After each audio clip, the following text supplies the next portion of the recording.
Ang message po natin ngayong umaga is called The Value of Passing the Test of Life. Pakisabi nga po, test.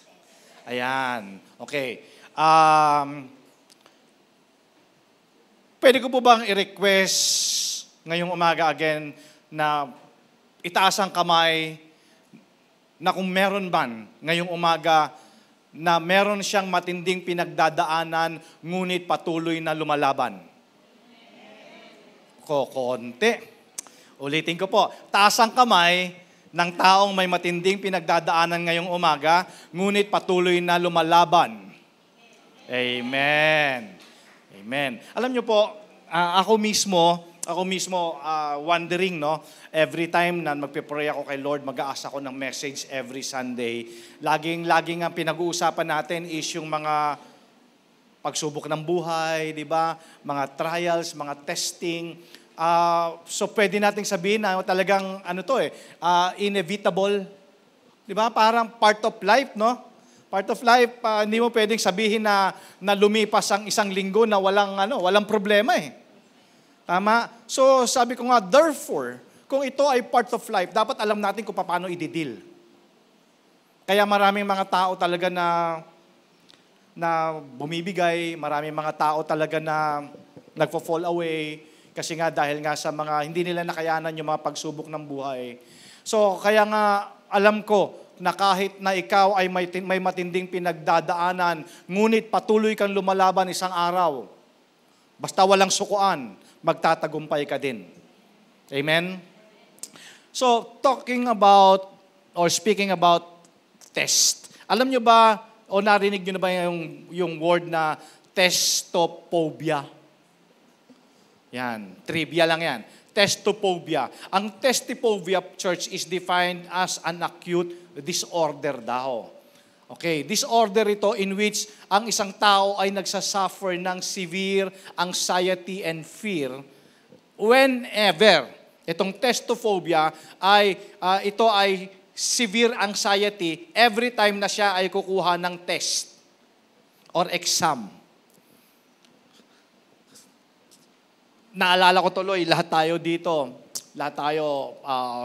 dumaan tayo sa education, di ba? At hindi mo maitatanggi na every time na magbibigay yung professor mo o yung teacher mo ng exam, ng test, kinakabahan ka. Especially pag hindi ka nag-aral. Tama? So, ang tawag pala dyan, testophobia. Okay. Yung meron kang severe anxiety sa mga tests. Okay. Yung pag alam mo na pupunta ka sa clinic at ikaw ay magpapa-injection, yan, di ba? May mga fear na ganon. Okay. Pero alam nyo ba, sabi ni James, in Book of James, chapter 1, verse 12, ito po ay isang kapuri-puri. Okay, a beatitude that speaks to us of the value of passing the test of life. Yan. Meron talagang mga test of life. Meron talagang mga pagsubok talaga sa buhay natin. Well, sabi ko nga, therefore, kung itong pagsubok na to ay inevitable, hindi talaga natin matatanggi at hindi natin talaga ma-avoid, kailangan alam natin kung paano siya i-overcome. Okay? So, samahan niyo po ako. Please open your Bible. Ano ba ang sinasabi ng Bible? That's very important, di ba? Ano ba ang sinasabi ng Bible concerning sa mga test of life? Okay, in Book of James chapter 1 verse 12, in English version, sabi dito, blessed is the one who perseveres under trial because having stood the test, that person will receive the crown of life that the Lord has promised to those who love Him.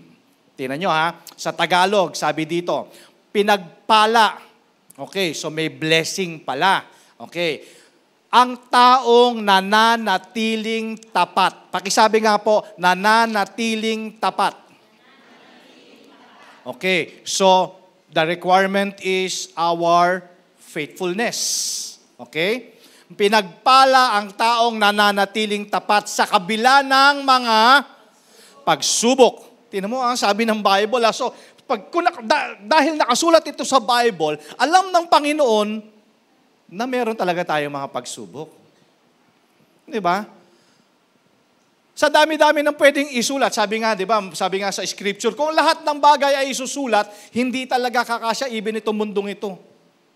So therefore, ito nakasulat sa Bible na to, ito na yung pinaka-summary, pinaka-importante na mga bagay-bagay. So nakasulat ito, sabi dito, pinagpala ang taong nananatiling tapat sa kabila ng pagsubok sapagkat matapos niyang malampasan ang pagsubok, tatanggap siya ng gantimpala ng buhay. Amen. Na ipinangako ng Panginoon sa mga umiibig sa Kanya. Sino ba dito umiibig kay Lord? So may pangako si Lord sa iyo. Amen? So, doon sa binasa natin, sabi doon is yung having stood the test. Diba? Yung mga nananatiling tapat. When he is tried. So, sabi dito, when he passes the test, sapagkat matapos niyang malampasan ang lahat ng pagsubok. So, isinulat po itong ni James. Ibig sabihin talaga, meron talaga mga diverse trials. Iba-iba. Maaring at this very moment, meron kang pagsubok, meron akong pagsubok, maaring pareho tayo, maaring hindi tayo magkapareho. So, there's a diverse trials. Pero ito pala mga trials na to is the testing of your faith. So pag binasa mo yung James doon sa earlier chapter, makikita mo doon yung tinutukoy ni James. Kung ano ibig niyang sabihin about testings, about trials, about temptations. So dito po sa text natin, from earlier chapter and then bumalik po siya. Okay, bumalik po siya doon sa testing and trying experiences. Yung mga karanasan natin, sabi ko nga po, unavoidably, inevitably, na na-encounter natin in life. And James teaches us that there is a price. There is blessing. There is reward for those who pass the test. Tama, kahit naman dito sa mundo natin, di ba? Sa ating pong kultura, di ba? Pagka pumasa ka sa test, mapopromote ka to the next level. Di ba? Hindi ka makakapunta ng grade 6 kung hindi mo ipapasa yung grade 5.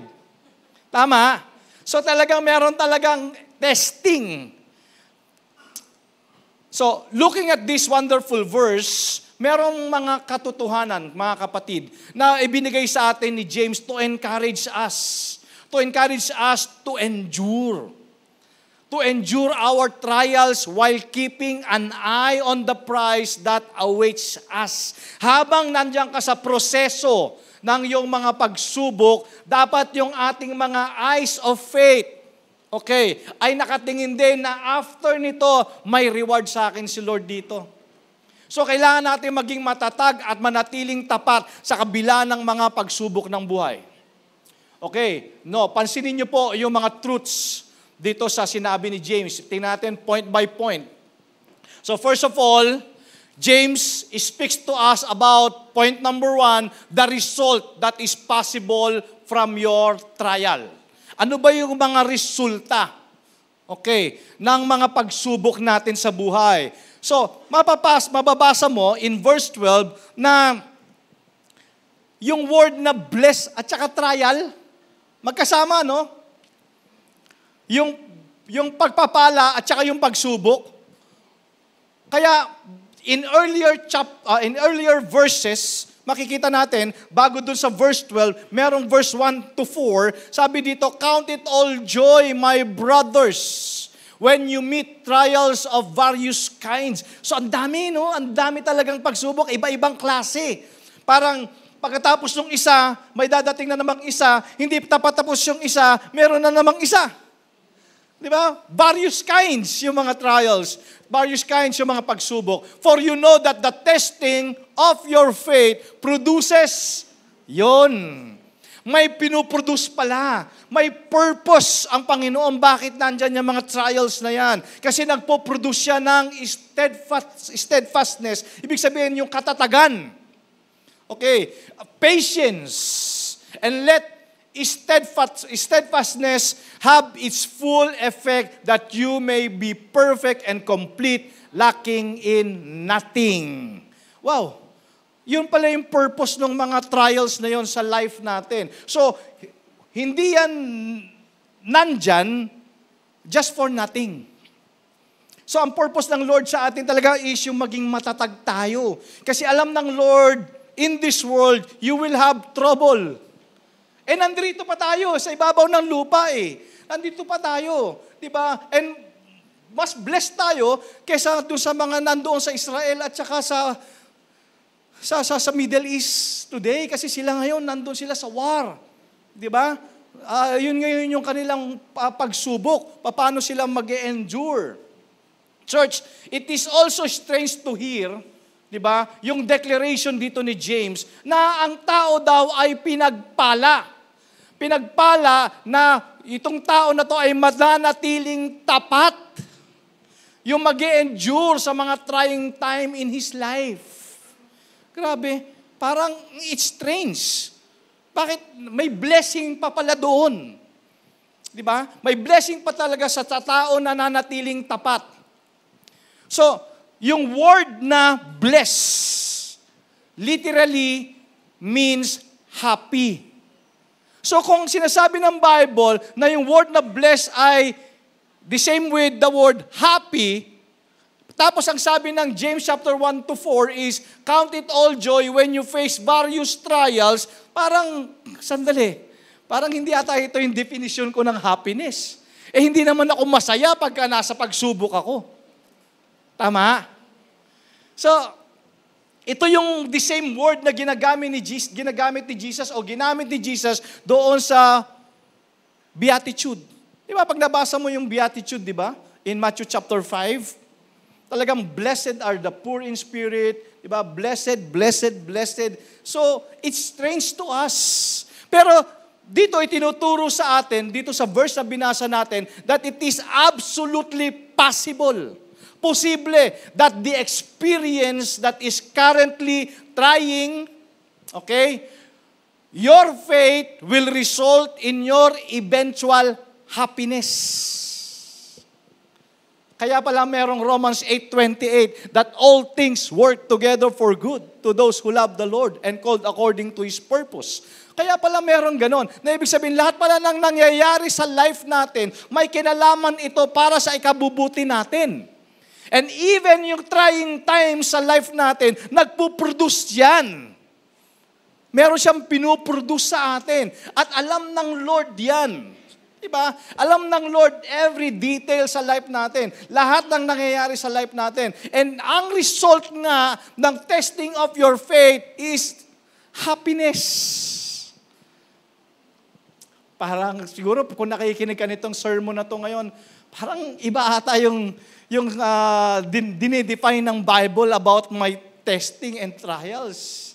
Though it may be hard to see na yung ating mga testing that way.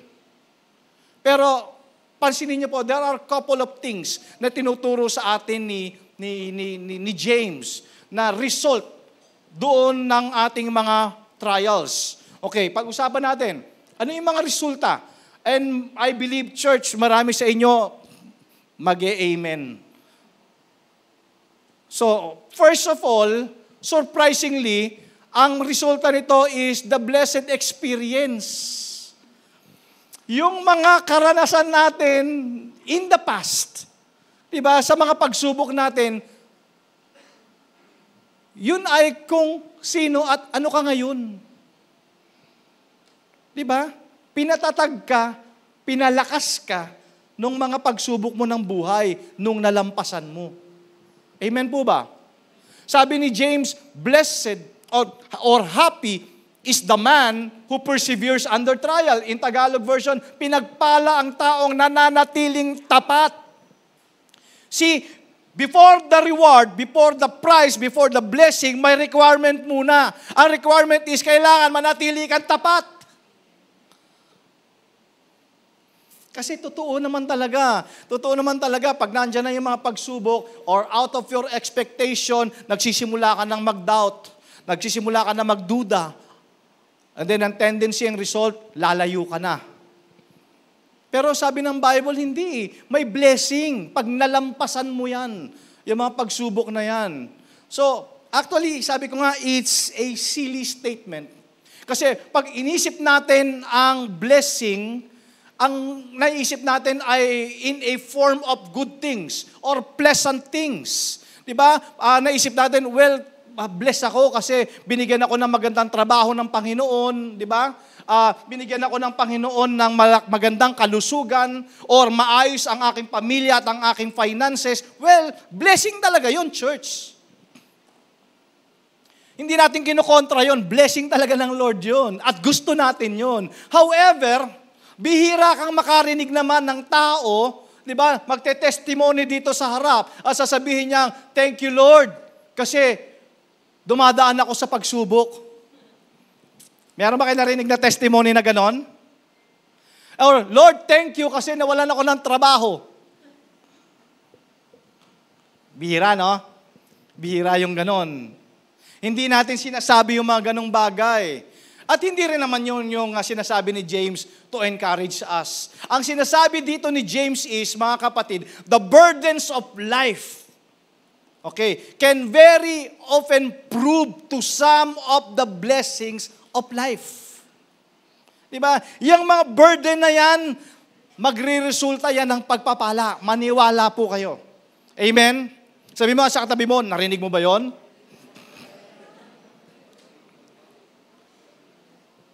So may blessing sa pagsubok. Diba?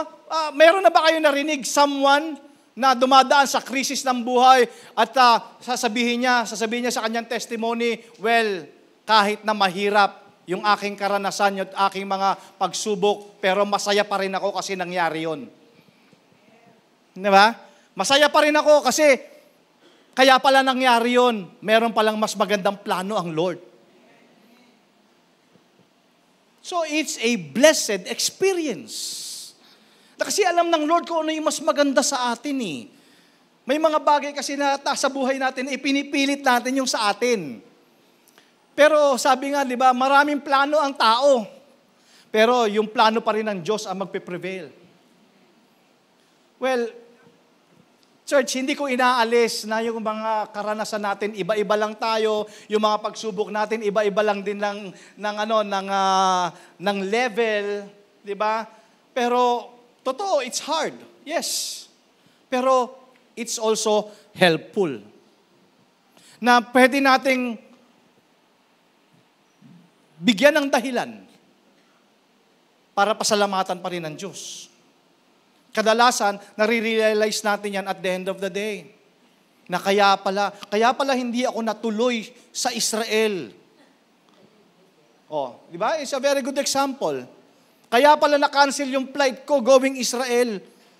Magkakagera pala. So all things work together for good.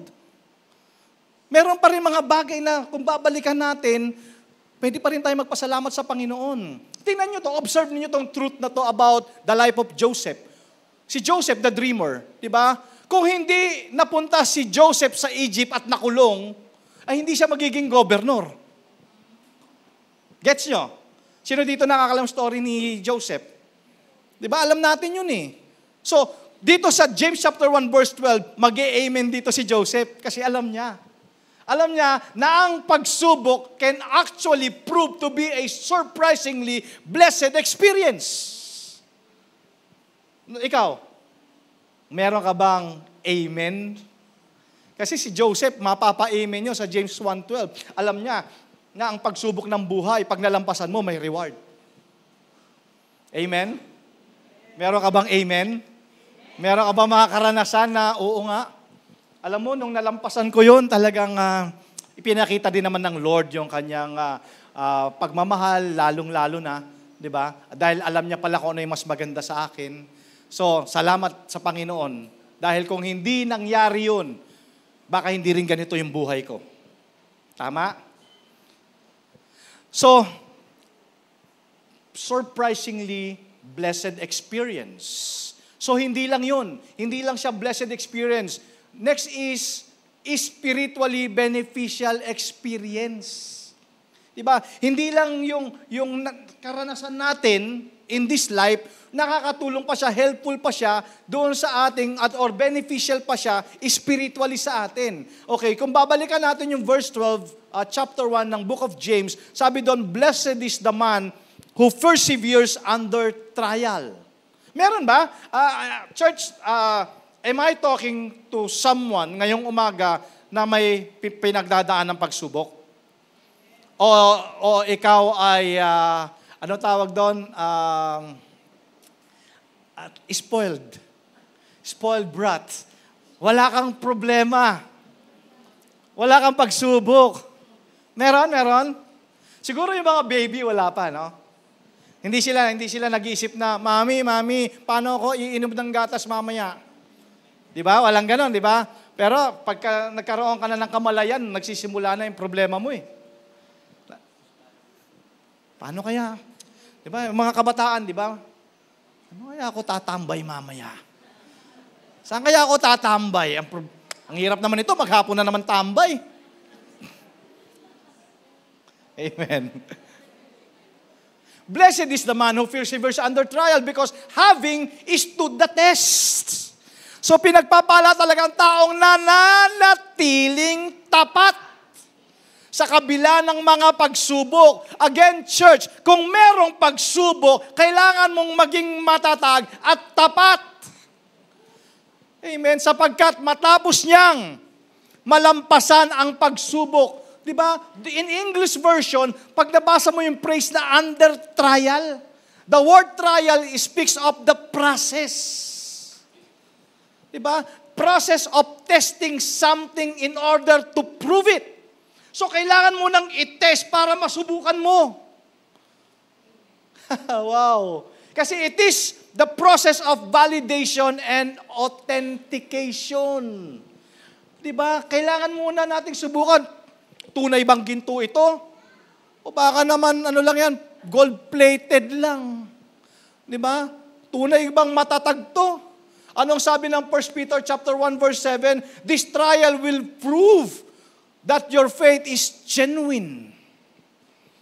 Yun pala yun, yung mga pagsubok. Doon masusubok kung tunay yan.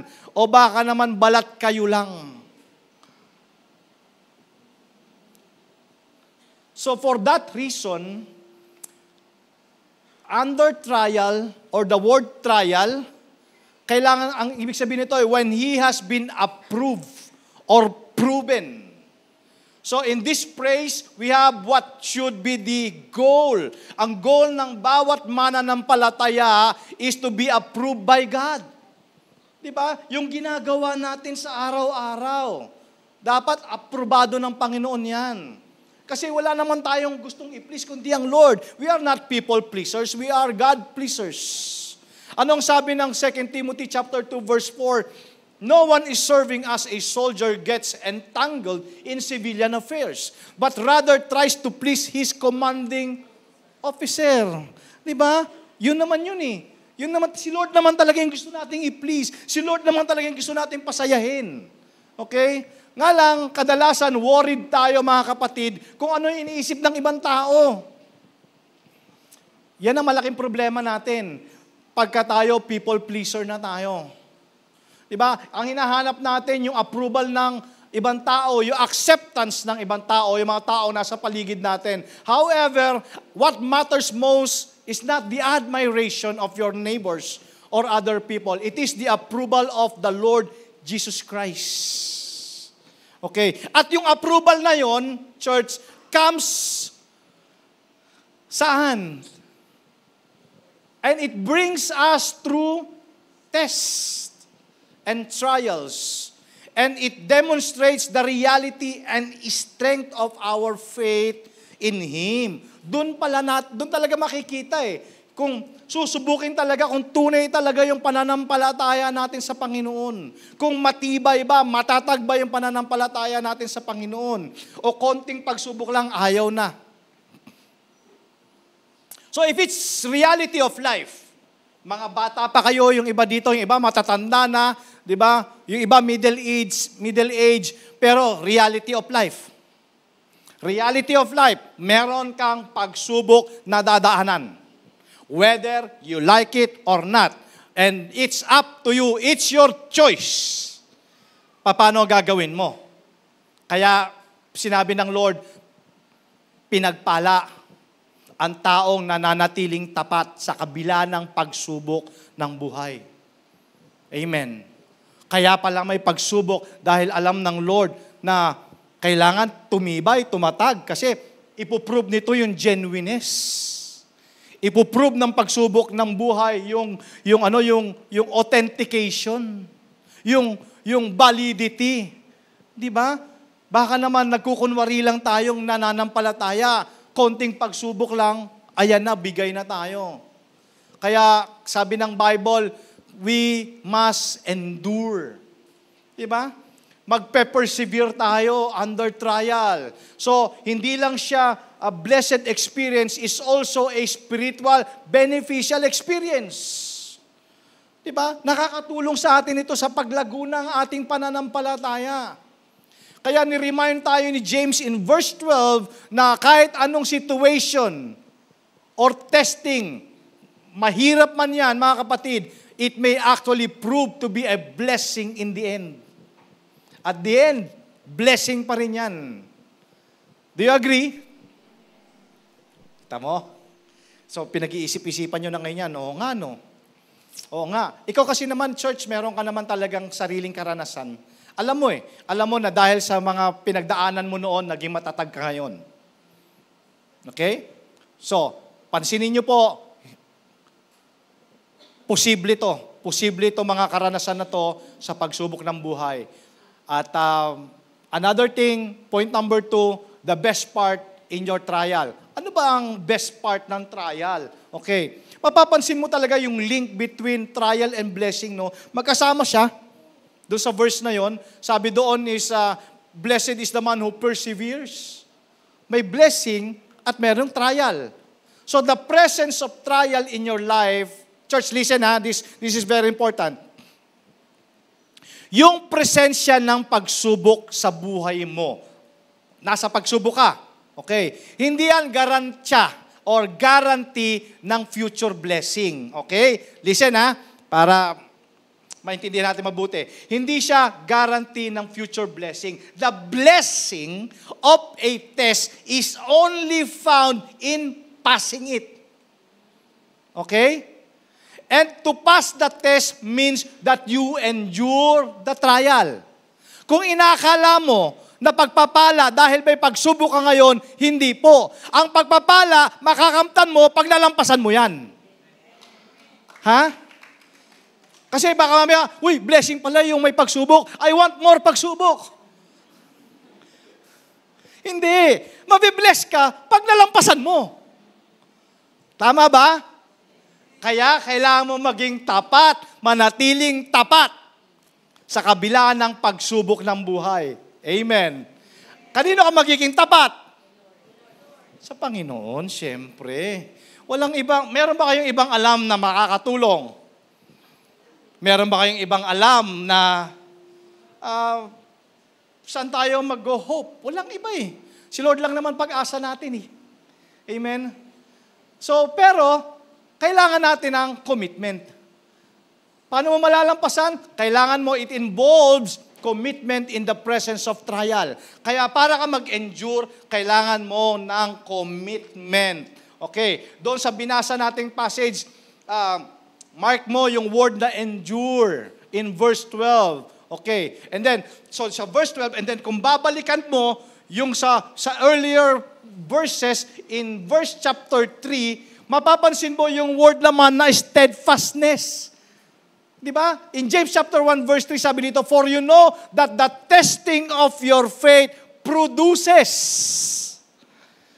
steadfastness. Sa Tagalog, ibig sabihin nagpuproduce yan ng katatagan.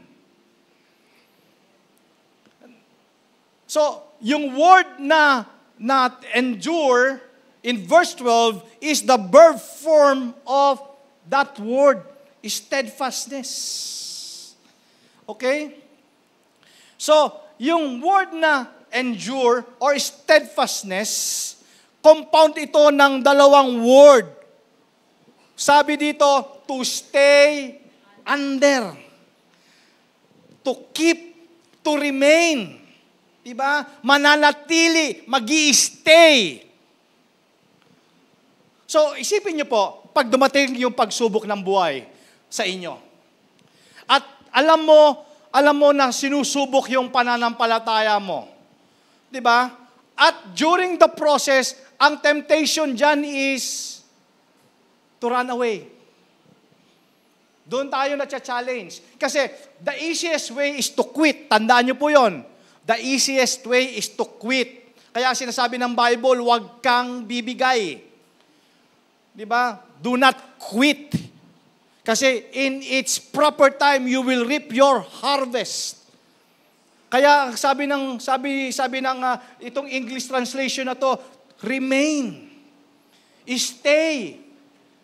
Yun yung ibig sabihin ng endure, na nagpapatuloy ka, nananatili ka, kahit na gaano kabigat.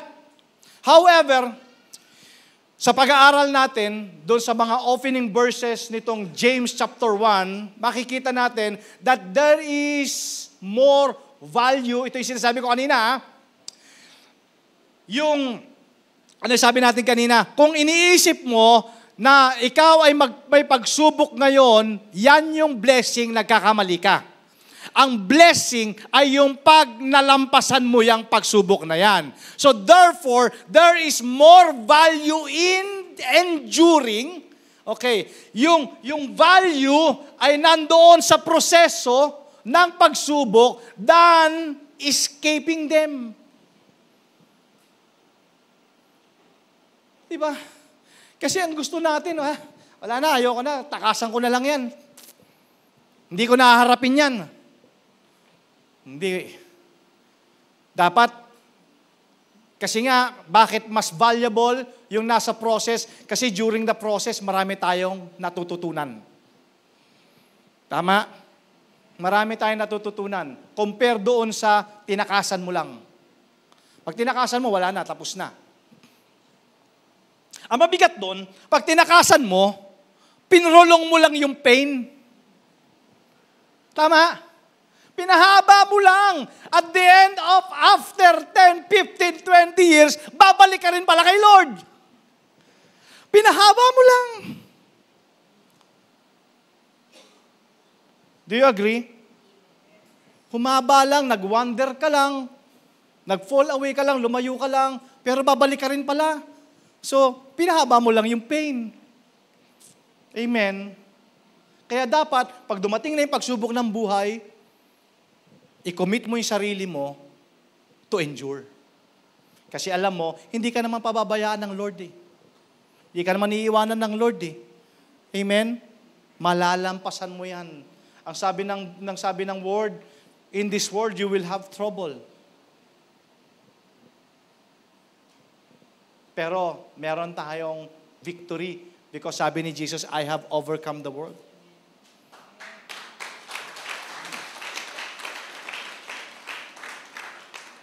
Kaya kung ikaw ay nagbabalak na takasan ang pagsubok ng buhay, wag mo nang gawin. Kasi alam niyo po, habang tinatakasan natin, mas lalong lalala, pinahaba lang natin yung pain. Kailangan mong gawin, harapin mo si Goliath. Amen? Nung kaharap ni David si Goliath, sino ito nakakalam ng kwento ni David and Goliath? Okay. So, nung harap ni David si Goliath, ano sa palagay nyo nasa isip ni Goliath?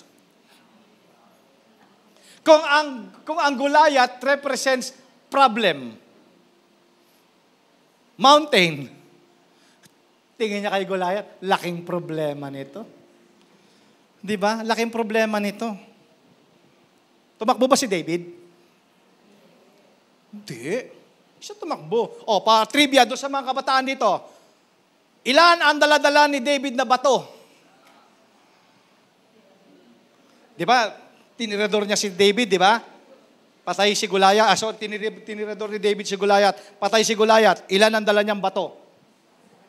Hindi siya tumakbo, sa harap niya si Goliath, Yan, hindi kasi kayo nagbabasa 5 ang dala-dala niyang bato. 5 smooth stones. Ganon ka-determine si David. 5. Bakit 5, pastor? Isa lang naman si Goliath. Bakit? Kasi baka may mga kapatid pa si Goliath. Sabihin, determinado siya. Pero alam mo ba, isang bato lang pala ang kailangan niya. Pero dito, hindi naman si David ang tunay na hero dito eh. Si Lord. Amen? Si Lord ang tunay na hero dito. Nung nasa harap ni David si Goliath, hindi niya tiningnan yung problema. Hindi niya tiningnan yung pagsubok. Ang tiningnan niya, sa likod ni Goliath, merong trono ng hari. Nakikita nyo? Yun yung sinasabi natin, may price, church. Kaya dapat talaga matutunan nating maging matatag. Huwag kang susuko. Sabi mo sa katabi mo, huwag kang susuko.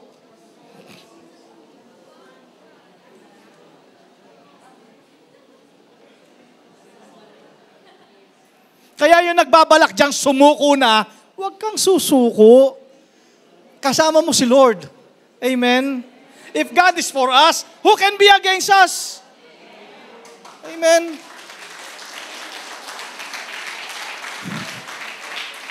Therefore, church, kailangan mong gumawa ng commitment sa sarili mo that you're going to stand strong even in the face of trials in your life. You must commit yourself to endure that come what may, you are not going to fall apart, fall back, or fall away. Kahit ano pa yan, basta committed ako kay Lord, hindi ako lalayo. Ba't ganun? Diba? Yung iba kasi nagtampo, Lord, bakit? Bakit ako? Bakit ganun? Bakit ako? Yung pala, gusto na lang, Lord, na patatagin ka. Kasi sabi ng Lord, kasi anak, yung pagsubok na sinadaanan mo, pang grade 2 pa lang. Alam mo naman, hanggang college tayo. Mayroon pang grade 11 and grade 12. Grade 2 pa lang yung pagsubok. Pag hindi mo nalampasan yung grade 2, paano ka mag-grade 3? Kita mo si Lord, yung ginagawa niya sa atin para si kabubuti natin yun. Kasi alam niya, pag hindi ka matatag, magkukwit ka. Amen ba yon? So may blessing, no? Blessing pala sa akin tong mga pagsubok na to. Hindi para pahirapan na saktan ako ni Lord. Nandyan yan para patatagin ako ni Lord at saka para makita ni Lord kung yung pananampalataya mo sa Kanya, genuine. Amen? Kasi church, lalo na mga kabataan o sino man dito, kung sama-sama ka lang ngayong umaga at hindi mo kinocommit yung sarili mo maging strong, hindi mo kinocommit yung sarili mo sa pananampalataya kay Lord, pag dumating ang pagsubok, lagot ka. Amen. Kaya kailangan i-commit mo talaga yung sarili mo kay Lord. Amen. Kaya talagang mga kabataan, hindi namin kayo ine-encourage pumunta dito sa church dahil pampadami. Hindi namin kayo ine-encourage pumunta ng church lang dahil pampasikip. Hindi. Kaya ka nandito kasi may plano sa'yo si Lord.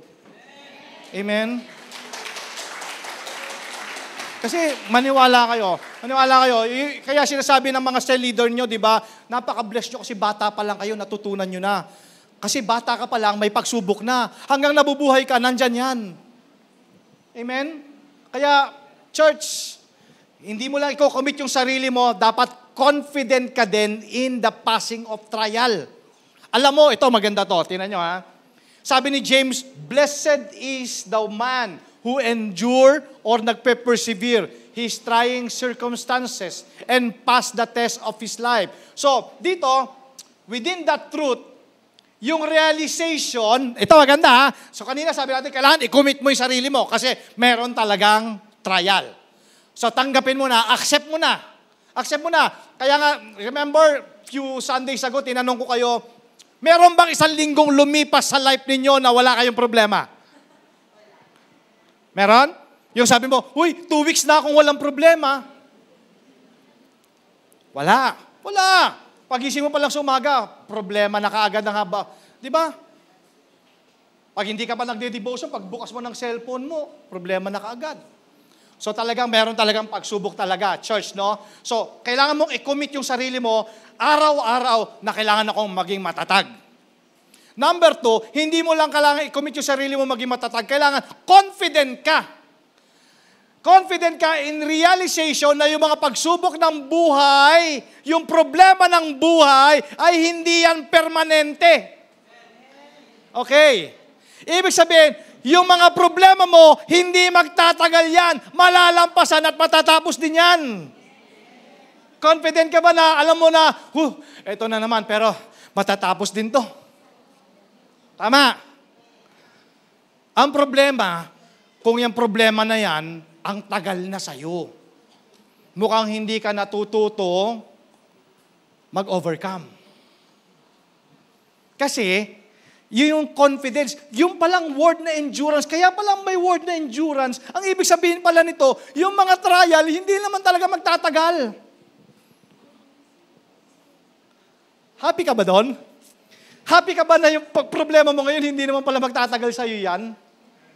Wow! Kaya pala sabi ng Bible, there is season in every activity here on earth. Panapanahon lang yan. Di ba magpapalit din ng panahon? So, sabi nga, church, na there is season in every activity. So, kailangan mo mag-endure. Kasi, at the end, enjoyment na magyayari.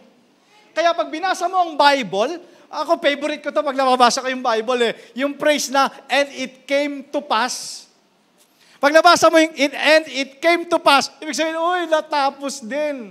So, ibig sabihin, anumang mga storms ng buhay, church, pasalamat ka kasi matatapos din yan. Amen? Matatapos din yan. Maniwala kayo sa akin, hindi yan maglalas.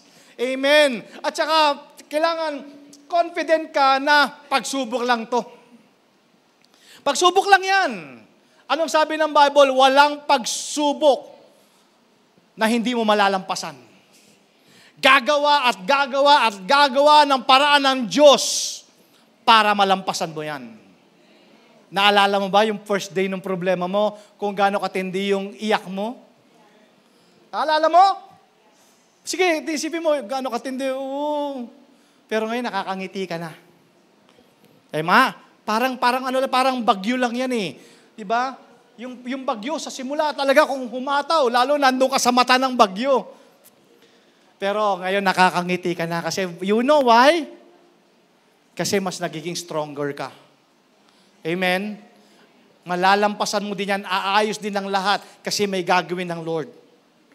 Kaya ito, isa to sa mga, it reminds me of this favorite verse in Isaiah chapter 60 verse 22, at the right time, I, the Lord, will make it happen.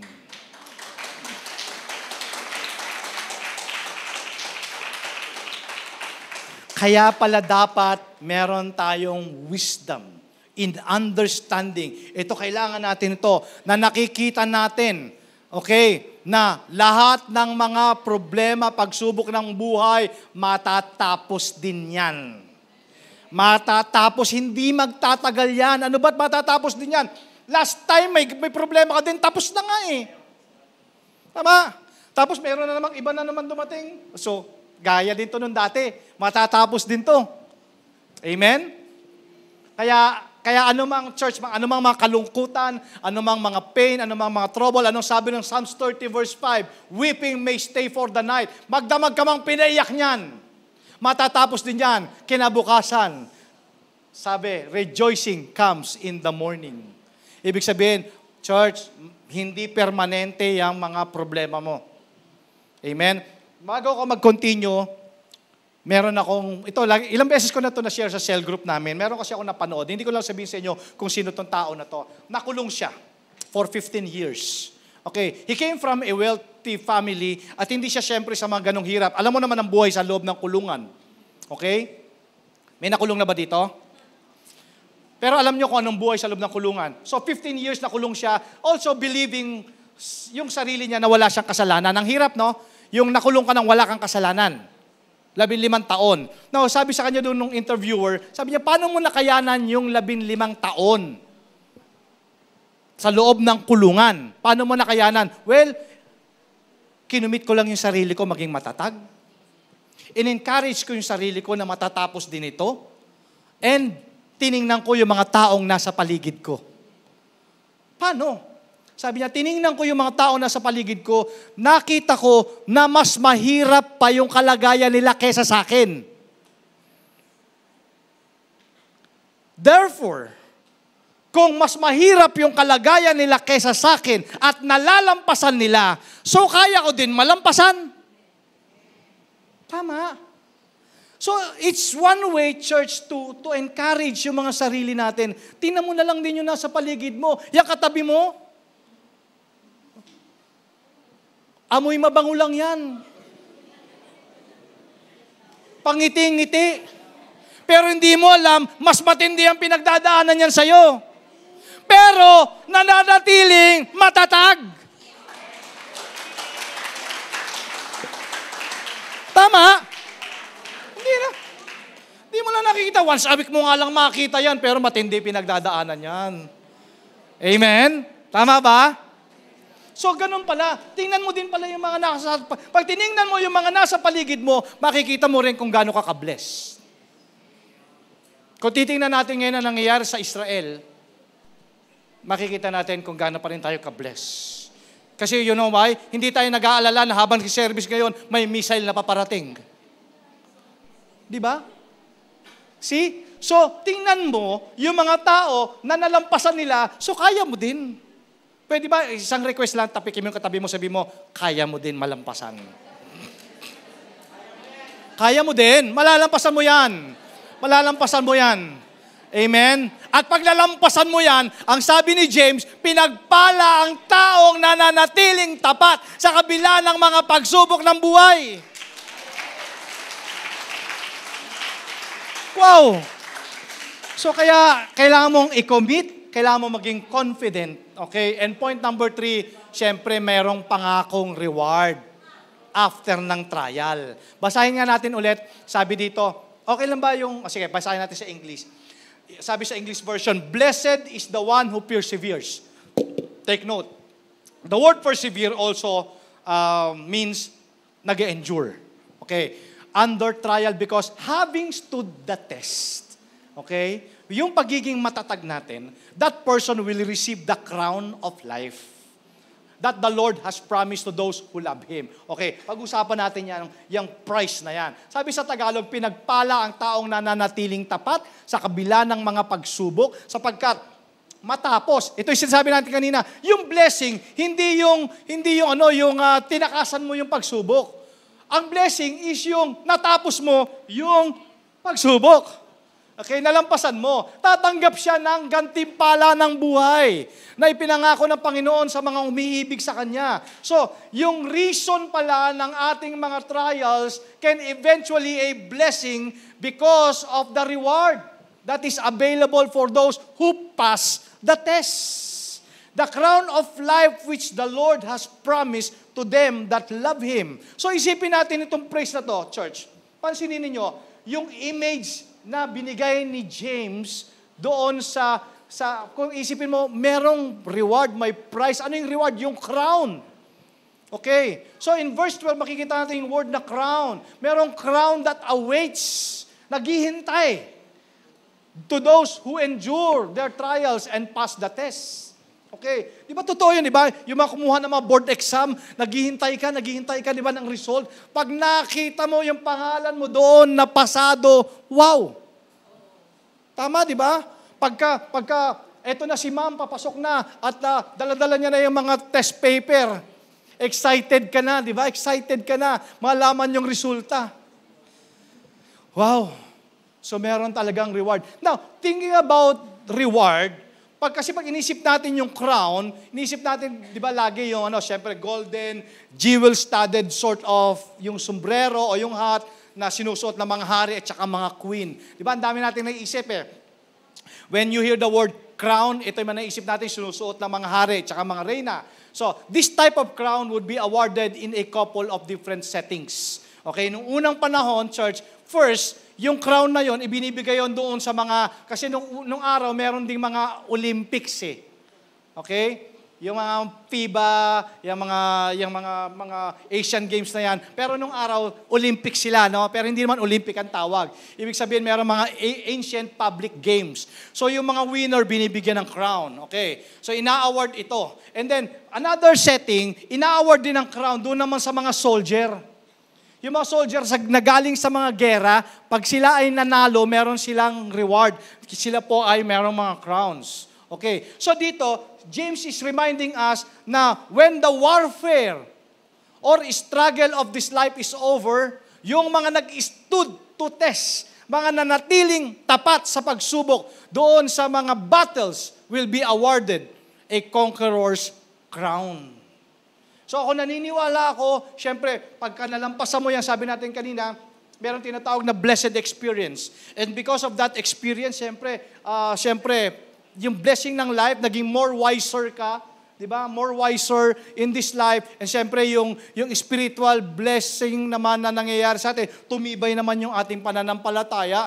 So, kaya ginamit ni James itong image ng crown na to teach us about the reward for endurance.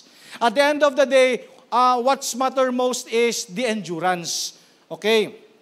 So, binigyan niya tayo ng image ng reward, and then another thing, binigyan niya naman tayo ng inspirasyon.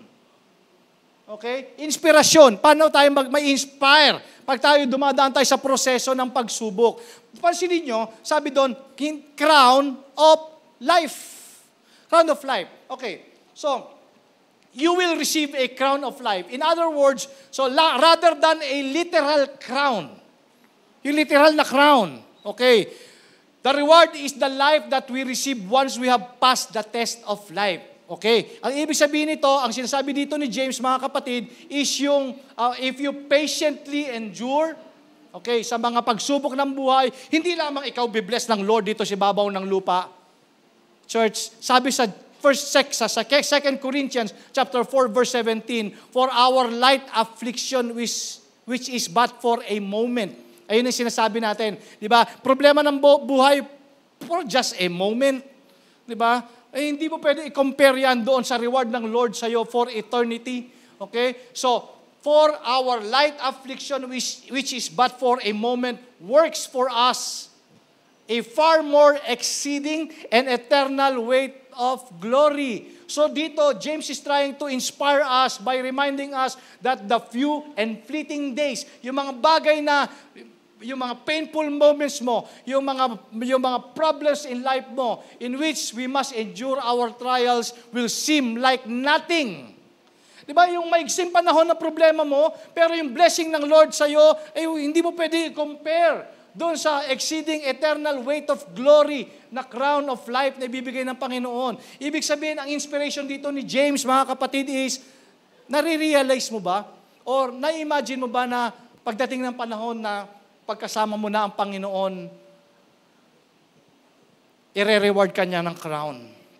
Bibigyan ka niya ng crown, sasabihin niya sa'yo, you good and faithful servant. Bibigyan ka ng crown ng Panginoon. Kaya doon sa langit, palakad-lakad ka doon, meron kang crown.